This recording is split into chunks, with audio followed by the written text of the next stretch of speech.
Good evening, everyone, and thanks for joining us for a programming special here on BTN, a full half hour to talk about education.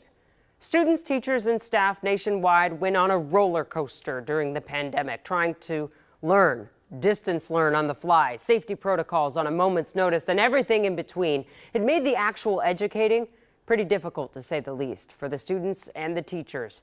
And a foreseen and unfortunate result was that kids got behind through no fault of their own or their teachers. Now, a semester into this school year, it's a good time to look back at where we were when it began. That's when the State Department of Education gave parents and teachers an idea of how kids were doing, and it did show a loss of learning. And it also showed our schools need help.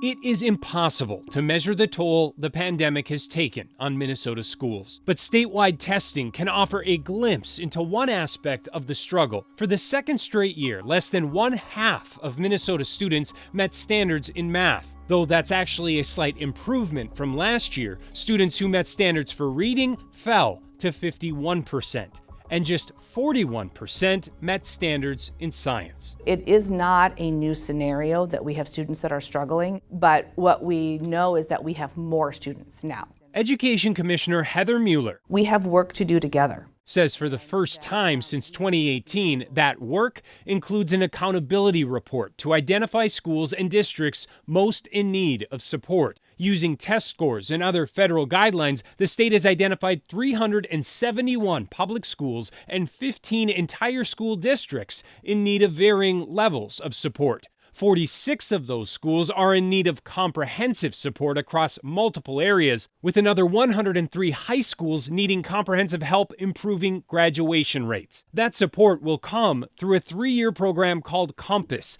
which will offer specialized support in literacy, math, and social emotional learning. And for the first time, Mueller says that program will be accessible to all. We're going to be able to not only provide support to those 371 schools, but also Compass is able to provide support to every single school district and charter school across the state as they have identified that they would like that support. How many schools are asking for that Compass support? In some of the training that we've done over the last year, there were over 200 that asked for additional support in specific areas. This is a school year that we've already talked about that some districts are facing unprecedented staffing challenges. How does the state offer support to districts that might be just struggling to keep teachers in classrooms? Well, first we recognize that we need to partner and to offer that support. There are points of accountability that I know that we're required to do by not only the federal government, by the state government, but this is the time when it is our opportunity to meet the moment and rally around our schools. And we're actually partnering to look at ways that we can help to bring educators and people who are interested in going into education into classrooms. Because she says the students in those classrooms deserve all the support they can get. I think that our students have bore the brunt in more ways than almost anybody else, I think, on the planet. In every single facet that our state or our nation struggled, it was our kids who were at the base of that. They are resilient, remarkable people, and I think that if we can build on their strengths, we can probably learn a lot from them as adults. Racial disparities in statewide testing were a problem long before this pandemic, and though they didn't necessarily widen in the last 2 years, the gap didn't shrink either. 59% of white students statewide were proficient in reading this year, compared with about 31% of Black and Hispanic students. When we talk about debates within education, we often see teachers pitted against administrators and school boards. But there's a group that often gets caught in the middle: principals. They play a crucial role in our education ecosystem, and this year the University of Minnesota reached out to some of them to talk about the challenges of leading their schools. The survey was the first of its kind. Sharon Hughes shares what they said. The fact of the matter is, school principals are middle managers. There's a superintendent, and then they oversee teachers as well. So they do have to be good at things like management and decision making. Dr. Katie Pickell, the principal in residence at the University of Minnesota, says in a survey, first of its kind, of 779 principals around our state, it became abundantly clear principals also craved similar things teachers did. less admin work and more hands-on work. The things that might be a little bit more concerning are things like they're not getting to spend enough time on the areas that they think are important, like instructional leadership, and also that they're not getting the types of professional development that they feel that they might really be needing. In fact, principals said they are working on average 58.6 hours a week, and over 50% of the respondents said the workload is not sustainable. On top of that, almost 70% of them said they had mental health concerns for their students and staff, and nearly 30% did say community pushback on COVID mitigation measures was also on top of their stressors list. That being said, the survey wasn't all grim either. We found that 90% of principals feel that they can be successful in the buildings that they're in, so that's good news. 80% of principals told us that their primary job is to be instructional leaders, so we think that's also some good news. Plus, in terms of the longevity of a principal's career, despite the respondents saying that they would see themselves leaving in 2 to 6 years, Dr. Pakel says only a few said they were leaving the education industry completely. Of those who told us that they were going to be leaving their position in the next few years, the majority of them told us they were either going into retirement, which is to be expected, or they were going to be taking another principal job, or they were looking to take a job, for example, at a district level. Only 5% of the respondents told us they were going to be looking for a job outside of education. A principal is rarely not an educator prior to their position, and the stresses, although different, are present, and principals are calling that out too. Not to take away from the needs for supports for lots of other folks. Principals rated the needs, they want resources for their staff at about 73%, but principals also need to be recognized in this time period.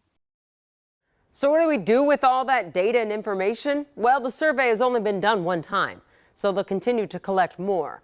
In the meantime, Dr. Pekel said she was planning on doing focus groups so that the data can inform policy when it comes to principal licensure and other resources regarding that profession. Well, the pandemic had an effect on more than just K-12 schools. You know that. A look at what's going on in education beyond high school when we come back.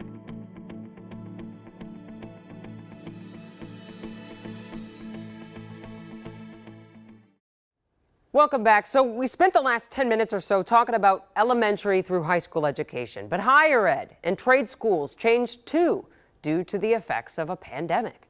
Culinary training, for example, is seeing a drop in enrollment, and it couldn't be at a worse time as the restaurant industry continues to try to recover from the pandemic and is facing a staff shortage in its kitchens. The Bureau of Labor Statistics says the need for chefs and head cooks is far outpacing the number of students interested in having those careers. It says the industry will need 25% more of them by 2030. And to give you an idea of where things stand, America's most prestigious school for chefs, the Culinary Institute of America, now accepts 97% of people who apply. In 2001, it only accepted 36%. And here's a look at colleges. These are some of the enrollment numbers from Minnesota universities. From the past 2 school years before this one, the number of high school graduates going on to college is dropping dramatically. A lot of people expected that during the pandemic, but what they didn't expect is that it wouldn't snap back. So what's happening? And what does it mean for colleges and the job market and a generation of young adults? Here's Rena. Coffee for you. Nadia Rakin has not one, but 2 jobs right now. She graduated high school in 2021 and decided to put a pause on college plans. I kind of just wanted to do that because it's where I'm most comfortable and I know that I make money doing it and I can save and have a good safety net. So I felt like that was my best option. Nadia didn't want an online college experience, and with the hot job market, she's kind of set.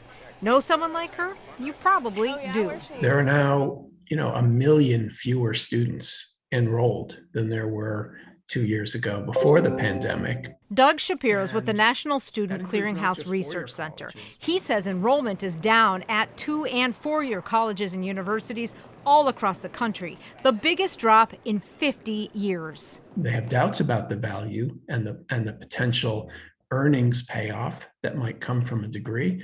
And they're also much more wary about the need to go into debt to pay for that degree. Shapiro says the cost of college is definitely high on the list of reasons some students are choosing a different path. But it's not the only reason, and all of it is concerning. The nation's economy that will increasingly depend on well-educated workers to be able to perform the jobs of the future. The future? How about right now? Minnesota's already feeling it. There are 205,000 job vacancies in Minnesota right now, and there simply aren't enough people to fill them. We have about one person searching for every 2.7 open jobs in the state. So Steve Grove is commissioner of the Department of Employment and Economic Development. He says the biggest holes are in IT, healthcare, and manufacturing. A lot of people can get a job right now without any formal training or certification. That's not a bad thing. However, we do encourage workers to think about what a long-term career track looks like. And long term, it does make a difference. We also see people are more civically engaged. They're more likely to vote. They're more likely to volunteer. Dr. Joanna Ramirez is the executive director of College Possible Minnesota.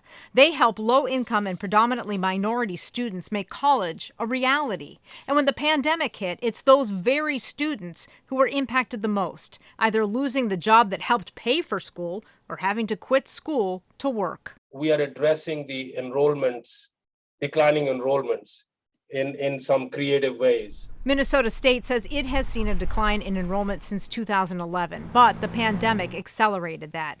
Chancellor Devinder Malhotra says the system of 30 colleges and 7 universities is rethinking everything. Rather than focusing just on degree programs, as important as they are, we need to focus also on short-term credentials. And we also design these short-term credentials in a manner that they are stackable. They can be built one on top of the other. And then at some point, you have sufficient of them that when they are stacked on top of each other, you may have enough for a degree. The hope is that people can keep working while still pursuing their degree. The best of both worlds for our current economy and the future. And look, not everyone is meant to go to college, but it should be accessible to everyone. Education is the catalyst for upward economic mobility. And it is not only for the current generation. Education is also a catalyst for the future generation. Sounds like a plan. As for Nadia, if she goes to college, she knows she'll be more prepared. And even if she doesn't, well, she's prepared for that too. I just invested in a Roth IRA, but I'm also taking steps right now to secure my finances for the future. Rena Sargentopoulos, KARE 11 News. Coming up on Breaking the News, there's a new partnership this year to help some Metro students get hands-on experience with computer science. A look at the program and the big names involved in 3 minutes.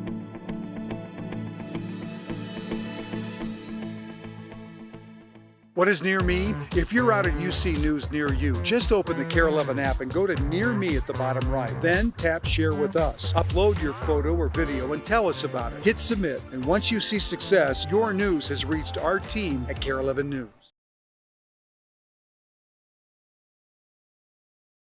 Some people say one of the best things you can do for kids in school is to show them some of the things they can have fun doing in the future. And in one Metro school, there's a new partnership that's opening up a whole new world of opportunity for some students. Here's Alicia. It all starts with play. I feel like it's exploration, it's discovery, and play at the beginning. A spark of joy in childhood could lead to a passion that lasts a lifetime. That's the ultimate goal of the collaboration between the Metro Deaf School in St. Paul and the University of St. Thomas's Playful Learning Lab, which brings STEAM outreach to children. The kids really enjoy it. They learn from doing, from being.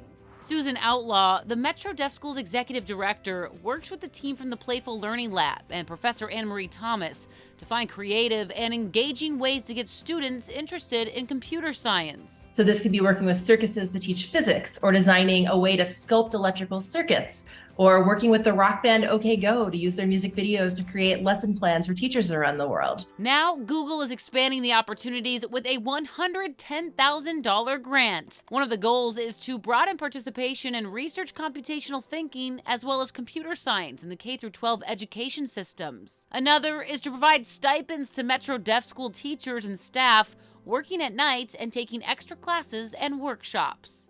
Teachers are my heroes, and so thanks to this grant, we're able to compensate teachers for the extra work that it takes to train and to learn these different programming languages and robotics tools, and then create custom class exercises and lesson plans that they'll bring to Metro Deaf School. Outlaw says this opportunity with Google will help students at Metro Deaf School have an equal playing field when it's time to tap in to the tech industry. I want to set our kids up to be very competitive and to do anything they want in any, profession. Thomas couldn't agree more. This is super exciting to me because engineering is all about creating new things that haven't existed before. And bringing in children who experience the world a little differently could mean a brighter future for everyone. That someday, I see at St. Thomas in my engineering classes, some of the folks who might have been the kindergartners in the coding class a decade ago. That's the dream.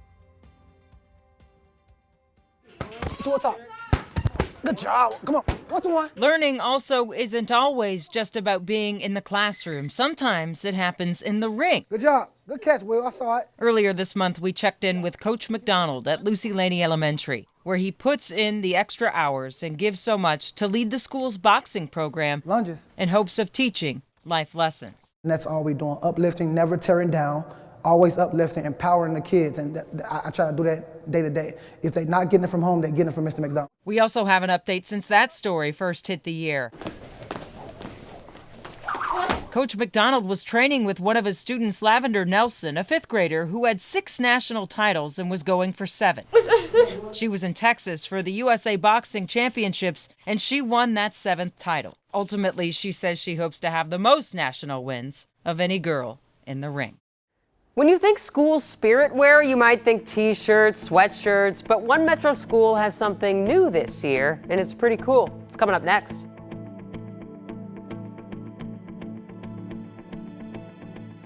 "15 years of storytelling, hundreds of videos, all in one place. Land of 10,000 Stories, the complete collection. Rewatch your favorite stories or use the interactive map to find new stories across our state. Go to care11.com/land.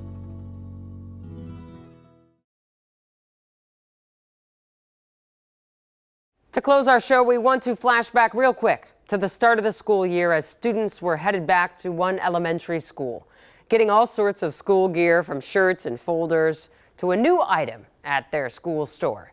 Eva shows us the new way the students at that school can show off their spirit.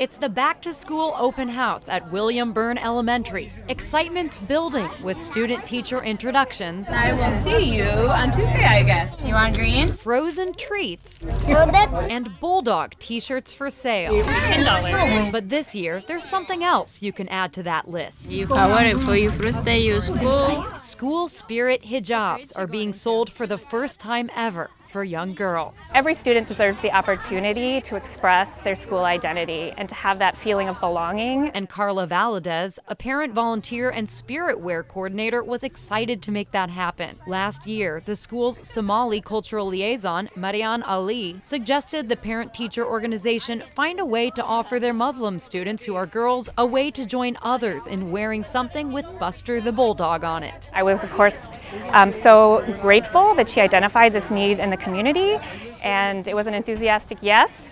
And I worked with the whole PTO, and this immediately became a very important initiative for us. They began tracking down vendors and screen printers who helped bring the vision to life, eventually selling their first custom hijab to 10-year-old Nawal Muhammad, who got one in each color. Is she looking forward to wearing them? Yeah. Her dad, Saeed Ali, says he's thankful the school offers these now. We got like different colors, we might get more, you know? I think we should actually. It's really good to have it. Seeing the looks on students' faces, It made it all worth it. It really makes this work meaningful. an effort to expand school pride, paying off in big smiles in a spirited new style. That school's PTO says they'll reach out to other parent-teacher organizations in the area so they can inspire other schools to offer hijabs to their students as well. Thanks for joining us on this special edition tonight of Breaking the News. Take care and good night.